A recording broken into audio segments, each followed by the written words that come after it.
Bonjour, mon nom est Michel Bougie. Bienvenue à cette émission de Ligne Directe où, en compagnie de Pasteur Jeff Lorrain, nous allons discuter autour du chapitre 7 de Jean et nous allons nous poser la question, est-ce qu'avoir un bon témoignage est suffisant?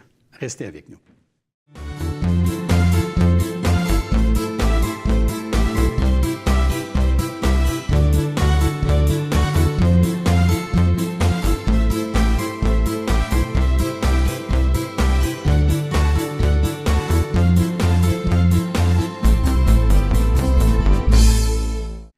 Bonjour, Pasteur Jeff. Bonjour, Michel. Je te poserai pas la question si tu es en forme. Tu es toujours en forme. Je suis toujours en forme. Ah oui, on est toujours là. Grâce à Dieu. Oui. Hein? Exactement. Nous là, pour dire comme nos amis haïtiens. Oui. Hein? Alors, aujourd'hui, pour l'émission, on va entreprendre le chapitre 7 de Jean, mais avant de commencer ça, j'aimerais ça te demander de prier pour nos autorités. Seigneur, on veut encore une fois prendre ce privilège de bénir nos autorités civiles, donc que ce soit au niveau fédéral, au niveau provincial ou encore une fois municipal. Bénis-les, Seigneur Dieu. Accorde-leur ton conseil. Que ta crainte, Seigneur Dieu, qui est la base fondamentale du début de la sagesse, soit en eux. Enlève, Seigneur, ceux qui sont vraiment toxiques pour notre nation. Bénis et fortifie ceux qui sont une source de bénédiction pour l'ensemble de la population. Que des hommes et des femmes de paix soient des dirigeants, Seigneur Dieu, dans ces autorités. Bénis nos tribunaux, Seigneur Dieu, avec un esprit de justice, d'intégrité, et que tu puisses bénir encore une fois toutes les infrastructures qui nous permettent de vivre une vie paisible et tranquille en toute piété devant toi, Seigneur Dieu. Et s'il vous plaît, Père, accorde-nous ta parole. Donne-nous de pouvoir la proclamer avec toute son autorité. Inspire-nous, dirige-nous, Seigneur Dieu. Vraiment, instruis-nous encore une fois, dans le précieux nom de Jésus et pour ta gloire. Amen. Amen. Alors, à la dernière émission, Pasteur Jeff, on a passé à travers le chapitre 6 et puis on peut dire que, je ne sais pas qui c'est qui était responsable des relations publiques pour le Seigneur, mais si on mesure l'efficacité d'un gars à la grosse gang qui est autour de lui, on a comme un problème ici, parce qu'après le discours de la fin du chapitre 6, la foule est disparue. Ceux qui formaient le grand groupe des disciples, la plupart d'entre eux sont partis, eux autres, avec. On peut quasiment dire qu'ils sont tous même partis. Oui, puis il restait juste les disciples, puis Pierre... Les 12. Où si tu veux qu'on aille. Ouais. Et donc, ça se termine là-dessus. Les 12 sont là. Il faut se poser quand même une question. Pourquoi le Seigneur qu'on a vu, entre autres, qui est en contrôle, pourquoi on en arrive là? Et le Seigneur est en train de nous montrer une vérité importante que Matthieu a peut-être enseigné différemment, mais que Jean nous fait la démonstration ici, c'est « Je bâtirai mon Église ». Pierre par pierre, personne par personne sont rachetés. Maintenant, ce n'est pas quiconque veut, c'est celui que le Seigneur appelle et qui le rachète. Et ici, tous ceux qui suivaient, de la foule finalement jusqu'aux disciples, tout le monde va partir. Et il ne reste que les 12. Pourquoi? Parce que c'est les 12 que le Seigneur se garde. Et même parmi ces 12 qu'il se garde, comme on avait vu dans l'émission précédente, eh bien, il sait très bien qu'il garde le traître. Il garde celui qui va le livrer. Et il sait très bien c'est qui. Mais Pierre fait une déclaration assez incroyable. Qui sont ceux qui sont rachetés par le Seigneur? Pierre nous dit, c'est ceux qui ont cru et qui ont connu. Notre vie chrétienne, à partir de notre régénération, se compose de ces deux pôles, dans notre entendement, dans notre manière de concevoir les choses. C'est ce que j'ai cru et c'est ce que j'ai connu. Maintenant, la différence entre croire quelque chose et connaître quelque chose est assez simple. Quand, par exemple, quelqu'un me dit « Est-ce que tu crois que Paris existe? » ou il m'enseigne qu'il y a une ville qui s'appelle Paris, il me la décrit, et puis je peux même voir des photos de Paris, et ainsi de suite. Alors, je peux croire que Paris existe. Je crois que la Terre est ronde. Je crois que la Lune tourne autour de la Terre. Je crois finalement que la Terre tourne autour du Soleil. Je crois que je suis dans un univers qui est à dimension infinie, tu sais, à notre connaissance qu'on peut avoir. Je crois toutes ces choses. Je crois beaucoup de choses. Bon. Je peux même croire en Dieu, et c'est comme ça que notre vie commence. Je crois finalement en Jésus-Christ. C'est le fameux credo, je crois. Donc, croire, c'est très, très important. Parce que ça, c'est les données que je reçois par l'intermédiaire d'un autre. Ou comme quelqu'un l'a déjà dit, croire au fond, c'est de savoir et de voir par les yeux d'un autre. Ça, c'est croire. La journée que tu me payes un billet d'avion, parce que c'est toi qui es riche, puis tu vas me payer un billet d'avion. OK. Pour l'histoire. Et finalement, on part ensemble à Paris. Et là, on atterrit finalement à soit Roissy ou Charles de Gaulle, voici Charles de Gaulle, ou bien l'autre s'appelle... c'est pas... Orly. Orly. Bref, on arrive finalement dans cette ville, et là, on se promène, tu m'amènes à la Tour Eiffel, l'Arc de Triomphe. On la voit, là. C'est ça. Fait que là, on est là. Là, je ne crois plus que Paris existe. J'ai connu que Paris existe. Donc, c'est la différence entre croire et connaître. C'est pour ça que Pierre prend les deux expressions. Nous avons cru. D'abord, ils ont reçu avec douceur la parole de Dieu, car c'est l'Esprit qui leur a révélé ces choses. Matthieu, encore une fois, dans son Évangile, montre des scénarios du même genre, mais plus expliqués, ou expliqués différemment. Lorsque Jésus leur dit « Qui dit-on que je suis? » Fait que là, ils vont donner, il y en a qui pensaient le prophète, Jérémie, ainsi de suite, Jean-Baptiste, même ressuscité. OK. Et vous, maintenant, qui dites-vous que je suis? Et là, Pierre fait cette déclaration, « Tu es le Christ, le Fils du Dieu vivant. Et là, le Seigneur dit, « Tu es heureux, Simon-Pierre, car ce n'est pas la chair et le sang qui t'ont révélé ces choses. La chair ne sert de rien, Jésus venait de dire. C'est pas ta nature humaine, comme elle est là, par elle-même, déchue, séparée de Dieu, qui t'a révélé ces choses. Mais c'est mon Père, donc par l'Esprit, qui t'a montré qui je suis. À moins que le Père ne l'attire, il ne viendra pas à moi. Mais si le Père l'attire, ils viennent à Jésus. Et le Père a attiré Pierre à Jésus. Il l'a donné à son Fils. C'est pour ça que Jésus va prier plus tard en disant « J'ai gardé, j'ai perdu aucun de ceux que tu m'as donnés. Sinon, le Fils de perdition, comme il est écrit, je les ai gardés, ceux que tu m'as donnés. À moins que le Père ne l'attire, il ne viendra pas à moi. Et moi, je ne mettrai pas dehors ceux que le Père m'envoie. Jésus ne juge pas les gens que le Père lui donne, il paye pour eux. C'est pour ça qu'il va mourir à la croix du Calvaire pour ceux que le Père lui donne. Il se rachète donc un peuple. Ici, Pierre dit, nous on a cru. Pourquoi? Parce que le Saint-Esprit a fait cette œuvre souveraine sur cet homme. Et non seulement ils ont cru, mais ils ont contemplé. Ils ont vu, mais comme on a vu le terme, il dit, la volonté de mon Père, c'est que quiconque voit, contemple, théoréo, contemple le Fils, et il dit, a la vie éternelle et je le ressusciterai au dernier jour.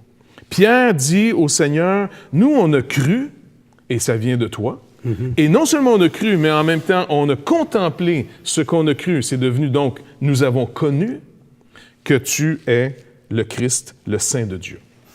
Et là, le Seigneur va corriger encore le tir, parce qu'on pourrait dire, wow, ils sont meilleurs que les autres.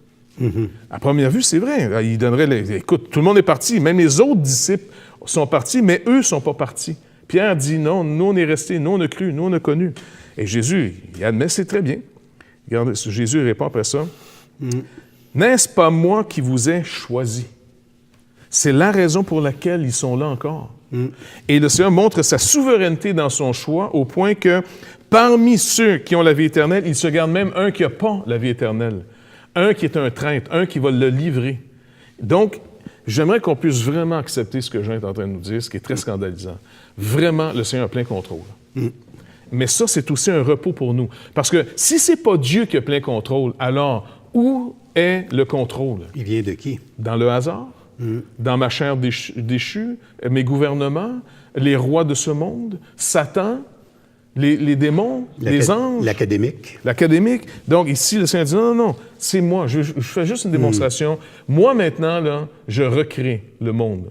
Moi, maintenant, je rachète qui je rachète. Moi, je fais miséricorde à qui je fais miséricorde et je fais grâce à qui je fais grâce. Moi, je bâtirai mon Église. Et même le séjour des morts ne peut même pas l'affecter. Rien ne peut affecter. Quiconque me croit a la vie éternelle. Et il ne viendra pas un jugement. Donc, c'est vraiment une vérité. Encore une fois, il ne faut pas oublier, la chair ne profite de rien. Et pour la chair, c'est dur. Pourquoi? La chair, à cause du péché, devient contrôlante. Et c'est peut-être une des raisons aussi que beaucoup de nos relations sont tellement empoisonnées, qu'il y a beaucoup de manipulation. Il y a beaucoup de... Il y a une psychiatre, je pense une psychiatre qui a écrit, qui avait fait une recherche sur les manipulateurs. Elle avait, je pense que c'était les pervers au milieu de nous, quelque chose de genre. Et puis elle montre à quel point des gens peuvent contrôler une personne et détruire leur vie. Tu sais, puis vraiment, c'est... Comment elle s'appelle? Ah, je ne me rappelle plus de son nom. C'était un best-seller pendant une couple d'années. Bref, ça pour nous montrer que ce contrôle, on ne le laisse pas facilement. Et pourtant, ça fait partie de la sanctification qui est de remettre toute chose au Seigneur, de marcher non selon ma volonté, mais selon la volonté de Dieu. Et on doit apprendre à vivre d'une parole qui n'est pas la nôtre, mais celle de Dieu. On doit apprendre à vivre d'une justice qui n'est pas celle qu'on produit, mais celle que Dieu nous offre en Jésus-Christ. C'est une autre sorte de vie. Mais cette autre sorte de vie, finalement, elle est possible car Jésus-Christ appelle. Et quand il appelle, il soutient et il exauce ce qu'il promet. Et c'est pour ça que la réaction première ici, là, c'est dur. Oui. Hein? Quand les gens y entendent ça, là, c'est sur cet abandon de contrôle-là, de vraiment accepter qui est l'autorité de Christ ici. Là. Exactement. Fait que, peut-être avant d'aller à la pause, c'est pour ça aussi qu'on doit commencer à comprendre. Parce que si on fait une lecture trop superficielle et qu'on rend toujours le message trop acceptable, qui est contraire au message que la parole nous enseigne ici, c'est supposé d'abord, dans un premier temps, nous scandaliser. C'est supposé nous déstabiliser. Tout à fait. C'est pas pour rien qu'ils veulent le tuer. Puis en plus de ça, je pense que on est au chapitre 7, au verset 1, puis peut-être que, tu sais, on pourrait se dire, ben écoute, tu sais, les gens de sa famille... Oui, sûrement des risques. Ben écoute, ils connaissent, ils vivent avec lui. Fait, ce qu'on va faire, c'est qu'on va lire du verset 1 jusqu'au verset 9. OK. On va alimenter notre discussion avec ça. Alors, chapitre 7, verset 1. « Après cela, Jésus parcourait la Galilée, car il ne voulait pas séjourner en Judée, parce que les Juifs cherchaient à le faire mourir. Or, la fête des Juifs, la fête des tabernacles, était proche. Et ses frères lui dirent, « Pars d'ici et va en Judée, afin que tes disciples voient aussi les œuvres que tu fais. » Personne n'agit en secret lorsqu'il désire paraître. Si tu fais ces choses, montre-toi toi-même au monde. Car ses frères non plus ne croyaient pas en lui. Jésus leur dit, « Mon temps n'est pas encore venu, mais votre temps est toujours prêt. Le monde ne peut vous haïr. Moi, il me hait, parce que je rends de lui le témoignage que ses œuvres sont mauvaises. Montez-vous à cette fête, pour moi je n'y monte point, parce que mon temps n'est pas encore accompli. » Après leur avoir dit cela, il resta en Galilée. Fait que ça met un petit peu la table, là, parce qu'après ça, un petit peu plus loin, on va voir Jésus qui monte effectivement à Jérusalem et qui va vraiment faire une analogie avec la fête des tabernacles et tout ça. Et puis bon. Mais on voit vraiment ici que même la famille, la propre famille de Jésus, ne saisissait pas qui il était. Et c'est pas qu'il était contre lui, mais on va voir finalement, peut-être au retour de la pause, que finalement, le témoignage qu'on a est très important. Mais malgré le témoignage, malgré les signes, les miracles, malgré la sagesse qui est donnée, malgré le comportement qui est parfait, à moins que Dieu agisse sur quelqu'un, on est mort. On n'a pas grand contrôle ici. Alors, on va passer à la pause. Restez avec nous et on va être de retour tout de suite après.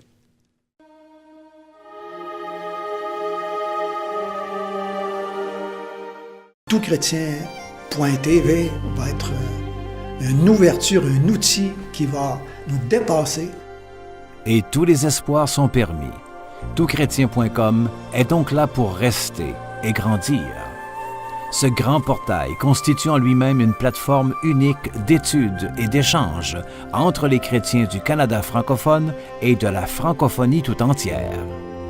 Toutchrétien.com, un vecteur d'évangélisation unique au service de l'Église de Jésus-Christ. Pour les gens qui ont envie de vivre une relation avec Jésus-Christ, je crois que là, ils vont trouver quelque chose qui ressemble à leur temps et qui répond à des besoins de tous les membres de leur famille. Alors, nous sommes de retour et puis, donc, Pasteur Jeff, on voit ici que les frères, en tout cas, ils semblent vouloir l'encourager un peu, là, parce que ils veulent l'envoyer pour qu'il se monte à beaucoup de monde.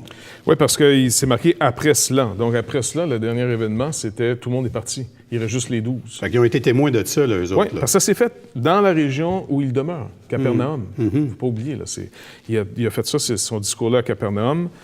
Verset 59, Jésus dit ces choses dans la synagogue, enseignant à Capernaum. Donc, ses frères et sœurs, sa mère, on ne sait pas si son père est encore vivant, mais bref, les voisins, tous ceux qui le connaissent, ont été un petit peu déçus en disant peut-être il a été trop loin, là. Tu sais, ça y a monté à la tête ou je ne sais pas trop. C'est comme des gens d'aujourd'hui. Des fois, un artiste prend une popularité, puis on peut les rencontrer, ces gens-là. Supposons que c'était des amis d'enfance, des gens normaux. Et puis un jour, le succès leur a fait sauter un gasket, là, puis ils ne sont plus les mêmes. Ils se prennent pour d'autres. peut-être qu'ils ont un petit peu ce jugement sur le Seigneur en disant, écoute, fais attention, on a des bonnes chances que tu sois un Messie. Un Messie, c'est un oint, quelqu'un qui délivre. Eux attendent un David. Ils attendent, comme les juges en Israël, un Samuel, un Samson. Comprends-tu? Ils sont beaucoup plus dans, écoute, les autres oints, les autres Christ, parce que c'est le même terme, c'est des oints, les autres oints dans l'Ancien Testament, ils nous ont donné un effet concret dans notre condition de vie. Toi, tu as commencé, mais on dirait que tu vas aller plus loin. On ne comprend pas où tu veux t'en aller. Tu comprends-tu? Ils sont vraiment disant, contente-toi de nous donner du pain, contente-toi de nous guérir, contente-toi de nous faire réussir nos entreprises. Puis ça, c'est toutes des affaires qui attirent du monde, comme les anciens, oui, parce que David, c'était le roi, il y avait du monde. Puis là, il me semble, Jésus, il s'entête à vouloir réduire le nombre. C'est ça, puis il s'en va dans quelque chose que les gens ne suivent plus, en disant, écoute, et combien d'entre nous à l'Église, le Seigneur nous a touchés dans notre condition humaine, par peut-être une guérison physique. Moi, j'ai vu, de mes yeux, des gens pour qui on a prié, qui ont guéri rapidement, et puis finalement, ça a été miraculeux. Mais je ne peux pas te dire qu'ils marchent avec Dieu aujourd'hui pour autant. Tu comprends-tu? Moi, je suis surpris en disant, mais écoute, j'ai vu finalement des gens avoir des exaucements de prière absolument incroyables pour du travail, pour des délivrances d'angoisse, pour des relations rétablies miraculeusement, bref. Mais ça ne garantit pas. Parce que les gens disent, un peu comme les frères de Jésus ici, ou la foule, écoute, contente-toi donc de faire ce qu'on te demande. Tu sais, quand moi j'ai besoin d'une job, veux-tu bien me la donner, ma job? Et puis, écoute, Seigneur, si tu fais simplement ce qu'on te demande, tout va aller bien ici. Puis arrête d'être rebelle. Arrête de ne pas faire ce que je te dis. Tu sais, quand je te demande de guérir un tel, quelqu'un est à l'hôpital, il est à veille de mourir. Et je dis, c'est sûr que dans sa condition, là, il s'en va vers la fin. Panique. Parce que là, tu n'as jamais été l'autre bord du voile. Tu n'es jamais mort. Donc, c'est sûr que ça doit être stressant de mourir. Mais puis souvent, on va faire connaître nos besoins au Seigneur. Guéris-moi, Seigneur. Je veux retourner dans ma condition de vie normale. Je m'ennuie des beaux jours où je peux aller finalement avec des amis, aller à l'église. J'étais insouciant. Tout était bien. J'étais jeune. J'avais pas mal nulle part. Maintenant, Seigneur, écoute, ramène-moi là. Puis le Seigneur dit, non, je t'amène vers autre chose. Fais-moi confiance. Mais faire confiance, ça veut dire que je perds contrôle. Tu comprends-tu? C'est pour ça que les gens achètent beaucoup de livres sur comment augmenter mon pouvoir de manipuler.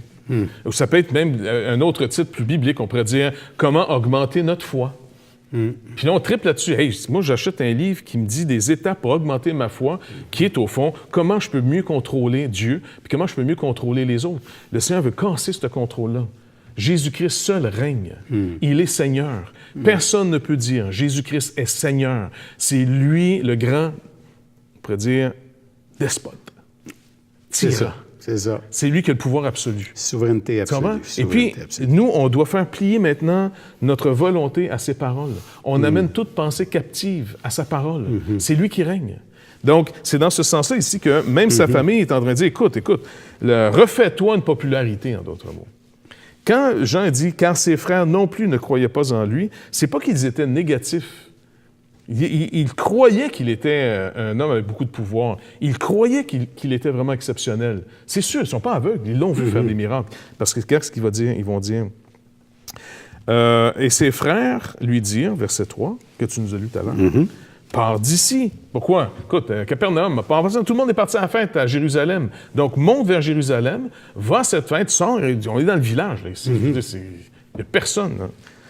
Va en Judée, donc c'est le lieu de l'orthodoxie, c'est le lieu où on sacre les rois, c'est le lieu où le pouvoir se trouve. Okay? Et afin que tes disciples voient aussi les œuvres que tu fais. Donc, ils réalisent bien, finalement, les œuvres qu'il fait. Ils reconnaissent ce pouvoir à leurs frères. Et peut-être même, encore une fois, leur propre condition de vie pourrait être améliorée s'il réussit sa carrière de Messie. Ça doit aider d'avoir un frère en bonne position. Hey, le Messie, le total, le roi, il règne, il va repousser les Romains, il va faire d'Israël la terre promise de tout temps. Écoute, c'est mon frère, il va avoir sûrement un niveau de vie qui va monter, ça va m'être très favorable. Encore une fois, est-ce qu'on suit le Seigneur dans un premier temps parce qu'il a rencontré nos besoins? Oui. La plupart d'entre nous, ça a commencé qu'il nous a touchés dans nos besoins très concrets. Il nous a manifesté son amour. Il nous a manifesté qu'il est vraiment compatissant. Mais il veut nous amener beaucoup plus loin. Et ça veut dire peut-être d'abandonner ce qu'il nous a donné. Ça veut dire peut-être perdre notre vie. Tu vois, je te dis, mais si je perds ma vie, je perds tout. Non, si tu mets ta confiance en moi, même si tu meurs, tu ne mourras pas. Même si je meurs, je ne mourrai pas. Je meurs-tu ou je ne meurs pas? Non, même si tu meurs, tu ne mourras pas. Parce que finalement, il nous a dit, écoute, je t'amène dans l'éternité. Tu vas vivre pour toujours. Tout ce que tu vois là, c'est à toi. Car si tu es à moi et moi je suis à toi, alors tout ce que tu vois est à toi. Car tu vas devenir co-héritier avec le Fils. Tout était par lui et pour lui, et dorénavant, tous ceux qui sont en Jésus-Christ, eh bien, tout est aussi pour eux. Réalises-tu, Michel, la vie, l'existence, nous, tout. Le Seigneur dit maintenant, tout est à vous. Tout. La vie, même la mort, tout est à vous maintenant. Ayez pas peur, vous ne serez plus jamais perdus. T'imagines-tu si les gens pouvaient juste comprendre ça, si on pouvait un peu comprendre ça, quel calme il régnerait? Ça serait Quelle incroyable. paix. Et c'est pour ça qu'il faut prier que ces choses deviennent de plus en plus lumineuses dans nos vies. Que vraiment on puisse voir cette réalité qui fait que, oui, on peut m'enlever tout, mais de toute façon, ce qu'on m'enlève aujourd'hui, là, si je découvre que le Seigneur est vraiment Seigneur et qu'il règne, est-ce que je peux accepter que Dieu ait permis qu'on me l'enlève? Alors, si celui qui m'aime est à l'origine de ce qu'on m'a fait, j'ai une autre interprétation maintenant de ce qui m'arrive. Il n'y a pas une maladie qui va m'arriver que Dieu ne permettra pas. Alors, s'il permet cette maladie, est-ce que je peux être tranquille? Parce que Job dit lui-même, quoi qu'il me frappe, je vais y faire confiance. Même s'il me tue, je vais y faire confiance. Parce que de toute façon, à qui d'autre tu veux que je fasse confiance? Vers qui je vais me tourner? Nos gouvernements? Nos entreprises? Notre société? Nous-mêmes? Quand on est rendu à se réduire, qu'il ne reste rien que moi pour moi, là. Puis on est peut-être un peu rendu là, toute la gang. On y croit de moins en moins, nos sociétés et nos gouvernements. Mais quand tu es rendu en disant, même moi, il reste moi, bien même moi, je me suis déçu, moi. Je dis, écoute, il me reste une espérance. Jésus-Christ. Lui, jamais il nous trompe. Jamais. Donc, c'est dans ce sens-là ici que les frères... Puis un petit point rapide aussi, un autre point que je vais mettre là-dessus. On insiste beaucoup, et avec raison, je pense... d'avoir un bon témoignage, d'avoir un comportement de vie qui n'est pas une pierre d'achoppement pour les autres. Ou comme Paul l'enseigne, heureux l'homme qui ne se condamne pas dans ce qu'il approuve. Okay? Si je m'accorde, puis je saisis la liberté à laquelle je suis appelé, et que là, dans cette liberté, je m'accorde, je sais pas moi, le plaisir de manger de la viande, de boire du vin, de voyager, bref, OK? Heureux l'homme qui ne se condamne pas parce qu'il approuve, que je ne suis pas une pierre d'achoppement pour les autres. Parfait. Mais il y a une limite à ça, parce que de penser que les gens viennent au Seigneur seulement parce que j'ai un bon témoignage, c'est pas encore comprendre ici que c'est l'Esprit de Dieu qui amène au salut. Tu comprends? Parce que là, honnêtement, la personne qui a eu le meilleur témoignage du monde... Jésus-Christ. Ne peut pas aller plus haut que ça, là. Non. Et toute sa famille ne croit pas en lui. Car ses frères non plus ne croyaient en lui. Bah, c'est encourageant. Moi, ça m'encourage énormément. Ben oui. Et puis, le Seigneur ne semble pas faire un complexe là-dessus. Non. Parce qu'encore une fois, il dit un peu plus loin, « N'est-ce pas moi qui vous ai choisi, vous les 12? Non, il n'a même pas choisi ses frères encore. Après sa résurrection, deux de ses frères, au moins on sait, Jude et Jacques, vont venir à la foi. Et Jacques va jouer un rôle extrêmement important dans l'Église de Jérusalem. Et Jude, par sa lettre aussi, va jouer un rôle majeur. Donc, ces deux frères qui, ici, ne croient pas en lui, vont être délivrés par le Seigneur en temps et lieu. Et étrangement aussi, il dit au verset 7, « Le monde ne peut vous haïr. Un jour, tous les deux, ils vont être haïs au point qu'ils vont mourir martyrs. » Exactement, oui. Jacques va se faire précipiter en bas, je pense qu'on dit selon la tradition du Temple. Du Temple. C'est un homme de prière absolument incroyable. Donc, pour l'instant, ils sont du monde et le monde ne haït pas ce qui est de lui. Donc, ce qui est rassurant aussi là-dedans, c'est que le Seigneur a un temps pour les choses. Ouais. Tu sais, il voit, il sait. Puis ça aussi, ça devrait nous calmer si on est dans l'épreuve ou l'affliction, tu sais. Ou même nous, en tant que croyants, de voir comment notre société est en train de faire des mauvaises décisions, puis qu'on essaie. Il y a eu dernièrement la marche contre l'euthanasie. Dans le passé, il y a eu des marches et des pétitions qui ont été faites pour avoir d'autres solutions que l'avortement, ainsi de suite. Donc, puis là, on est comme découragé en disant, mais ils vont faire ce qu'ils veulent. On dirait que c'est déjà arrangé d'avance. La corruption est tellement grande que les gens, d'abord, se sont débarrassés de Dieu. Ils ne veulent pas avoir à rendre compte. c'est pas parce qu'ils ne veulent pas qu'ils ne vont pas rendre compte. Ça, il faut se le rappeler. Là. Ouais. Ça ne change pas la réalité. Mais bref, en tant que peuple, des fois, autant l'Église comme citoyen dans une société, on peut se décourager en disant, mais ça donne quoi? Moi, je pense que ce que le Seigneur veut, c'est qu'on soit publiquement pour lui. Ça veut dire, oui, dites publiquement que vous êtes contre telle solution que le monde se donne. Ça va à l'encontre des valeurs fondamentales que Dieu nous dit. Ne tuez pas. Puis là, on n'arrête pas de tuer des innocents parce qu'on veut se garder une petite vie relaxe. Donc, et puis, on ne veut pas l'entendre comme ça. Tu oses dire la vérité aujourd'hui, tu risques d'avoir des gros problèmes. Ah, tout à fait. Tout à en fait. passant, de tout temps, quand tu as dit la vérité, tu as eu des problèmes. Oui, puis c'est peut-être là, justement, comment est-ce qu'on a parlé que le Seigneur avait une parole qui était dure, qui était claire, et que, tu sais, souvent, on n'est pas porté vraiment à les entendre, ces paroles-là. Mais une des fruits qui sont produits par cette parole-là, c'est justement d'avoir un témoignage qui sort de nos portes, des portes de nos églises. Parce que le croyant n'est pas fait pour vivre dans l'Église. Il est fait pour aller manifester Christ à l'extérieur. Et puis on encourage d'ailleurs nos auditeurs à profiter de toutes les occasions, de toutes les tribunes possibles pour manifester le caractère de Christ. Vous savez, on sait clairement que Christ est pour la vie. Vous avez une occasion de le faire, faites-le. Écrivez à vos députés, allez faire des marches, manifestez-vous, utilisez les médias sociaux, faites tout. Mais le fruit, ça, c'est un des fruits, dans le fond, de la parole de Christ dans nos vies. Fait qu'on vous encourage là-dessus. Alors, merci, Pasteur Jeff, pour cette émission. On rappelle aussi à nos auditeurs qui peuvent toujours nous écrire. Oui, absolument. N'oubliez pas que vous pouvez nous écrire en communiquant avec nous au info@labibleparle.com et vous pouvez retrouver aussi nos émissions en archive en allant sur toutchrétien.com et labibleparle.com. Merci, Pasteur Jeff. Merci, Michel. Merci d'avoir été avec nous. À la prochaine.